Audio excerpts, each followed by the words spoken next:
Sülhün məkanı mübahisə doğurdu. Moskva, Ankara yoxsa Şuşa? Rusiya Xarici İşlər Nazirinin müavini Mikhail Galuzin Ermənistanın müstəqillik günü münasibətilə keçirilən qəbulda diqqət çəkən açıqlamalar verib. O bildirib ki, Rusiya, Azərbaycan və Ermənistanın sülh sazişi imzalaması üçün öz ərazisini təqdim etmək təklifini qüvvədə saxlayır. Galuzinin sözlərinə görə Moskva, Bakı və İrəvan arasında münasibətlərin normallaşmasına xüsusi əhəmiyyət verir. Rusiya, İrəvan və Bakı arasında nizamlanma prosesində böyük və təsirli rol oynayıb, deyə Mikhail Galuzin əlavə edib və tərəflərə qalan fikir ayrılıqlarının aradan qaldırılmasında bütün zəruri dəstəyi göstərməyə hazır olduqlarını vurğulayıb. Göründüyü kimi Rusiya, Azərbaycan və Ermənistan liderlərinin sülh müqaviləsini məhz Moskvada imzalaması uğrunda mübarizəyə başlayıb. Üstəlik, Galuzinin iddia etdiyi kimi İrəvanla Bakı arasında artıq ciddi fikir ayrılığı qalmayıb. Sülh sazişinin imzalanması üçün isə Ermənistan konstitusiyası dəyişdirilməlidir. Ermənistanın baş naziri Nikol Paşinyan gələn ilin iyun ayında keçiriləcək parlament seçkilərindən sonra yeni konstitusiyanın qəbul ediləcəyini elan edir. Yeni konstitusiyada Azərbaycana qarşı ərazi iddiasını ehtiva edən bənd çıxarıldıqdan sonra iki ölkə arasında sülh sazişinin imzalanması üçün əsas maneə aradan qalacaq. Digər mühüm məqam isə odur ki, Azərbaycan və Ermənistan liderləri sülh sazişinin mətnini avqustun 8-də ABŞ prezidenti Donald Trump'ın iştirakı ilə Ağ Evdə paraflayıblar. Bəs Azərbaycanla Ermənistan arasında yekun sülh sazişinin Rusiyada imzalanması ehtimalı nə dərəcədə realdır? Bəzi analitiklərin fikrincə bu məsələdə Moskva variantının reallaşma ehtimalı nisbətən azdır. Onların qənaətincə sənədin imzalanması üçün Tiflis və ya Ankara daha real məkanlar kimi önə çıxır. Mövzu ilə bağlı siyasi şərhçi Azər Həsrət Musavat Roma danışıb. Galuzinin bu təklifi Əzrailin bala paylaması kimi bir şeydir. İstər Azərbaycan, istərsə də Ermənistan çalışır ki, Rusiyadan, Moskvadan uzaq dursun, amma bunlar yenə də yuyulmamış çömçə kimi özlərini ortalığa atmağa çalışırlar. Və Azərbaycan nə də Ermənistan bundan sonra öz aralarındakı məsələlərdə Moskvanı görmək istəyir. Biz başımıza gələn bütün bəlaların səbəbkarının Moskva, yəni Rus dövləti olduğunu çox yaxşı bilirik. Sadəcə olaraq ermənilər bir vaxtlar fitvaya gedib Siri dağılandan sonra xam xəyallara düşmüşdülər. Ruslar isə onların bu xam xəyallarından məharətlə istifadə edərək bizi 10 illiklər boyu bir-birimizə düşmən kimi saxlamağı bacardılar. İndi isə Rusiya aradan çəkilib.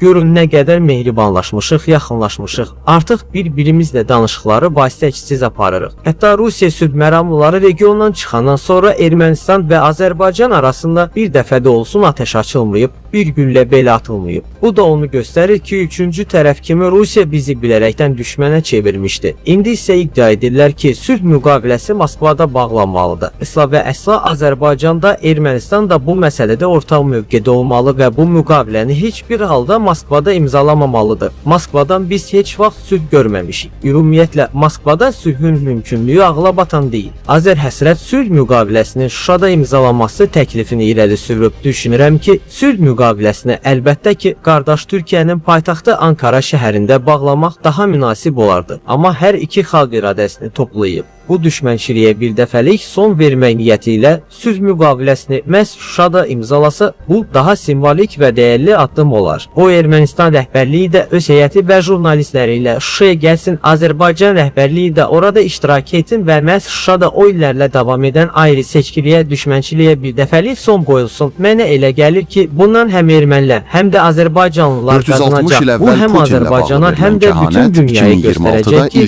bizi bölən düşmən edən qüvvələr yaşamış məşhur görücü, əczaçı, astrolog Mişon Nostradamusun 450 il əvvəl gələcəyə dair verdiyi proqnozlar 2026-cı il üzrə dəyərləndirilir. Global Info.az xəbər verir ki, Sky History Nostradamusun 2026-cı il üçün proqnozlarını şərh edir. Nəşr yazır ki, görücünün kəhanətlərinə əsasən növbəti ildə Avropada ciddi hərbi qarşıdurma yaşana bilər.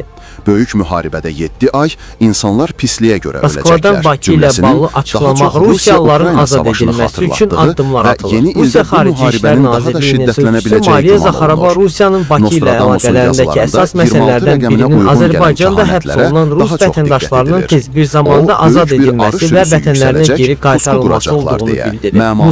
Musavat Romun məlumatına görə Zaxarova bildirib ki, bu sahədə irəliləyişlər mövcuddur. Xüsusilə Sputnik Azərbaycan redaksiyasının rəhbəri İqor Kartalıqın həbsindən sonra onun barəsində həbs müddətinin Donald dəyişdirilməsi Trump kimi müsbət liderlər irəliləyiş ciddi kimi zəfərlər qazana qiymətləndirilib. daha da Rusiya bu yüksələ məsələni bilərlər. sürətlə həll Digər edilməsi tərəfdən, üçün Bakı ilə Avropada daha sıx 27 il əməkdaşlıq sonra ilk edəcəyini dəfə tam vurğulayıb. günəş tutulmasının yaşanacağı gözlənilir.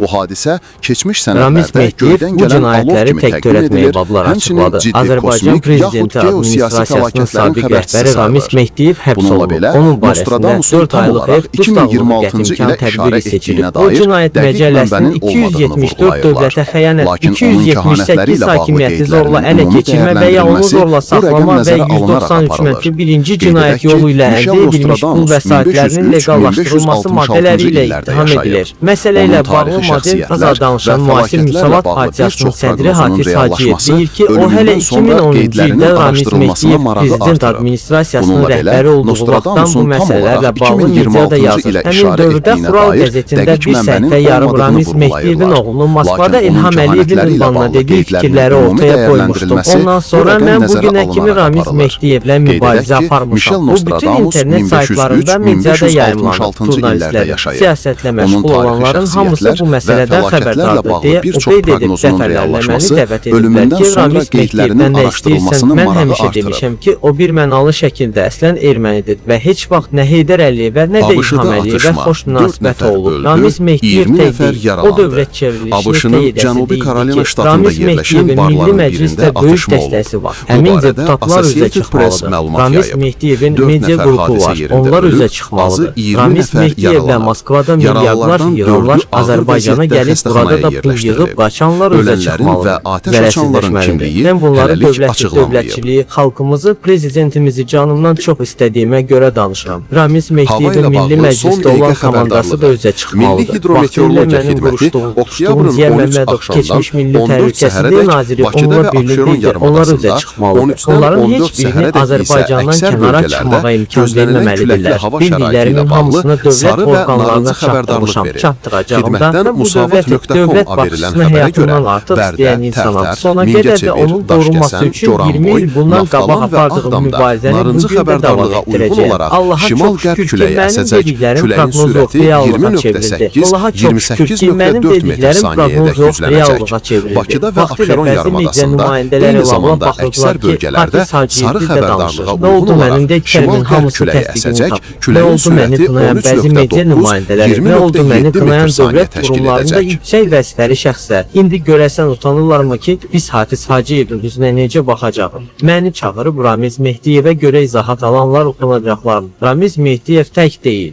Bugün onun çox sıx təmasda olan insanlar var deyə siyasətçi sonda bildirib. Qeyd edək ki, Ramiz Mehdiyev cinayət məcəlləsinin 274 dövlətə xəyanət, 278 hakimiyyəti zorla ələ keçirmə və ya onu zorla saxlama və 193 mənfi birinci cinayət yolu ilə əldə edilmiş pul vəsaitlərinin leqallaşdırılması maddələri ilə ittiham edilir. İstintaq onun yaşını nəzərə alaraq ibtidai istintaq müddətində ev dustaqlığı şəraitində saxlanılmasını uyğun hesab edib.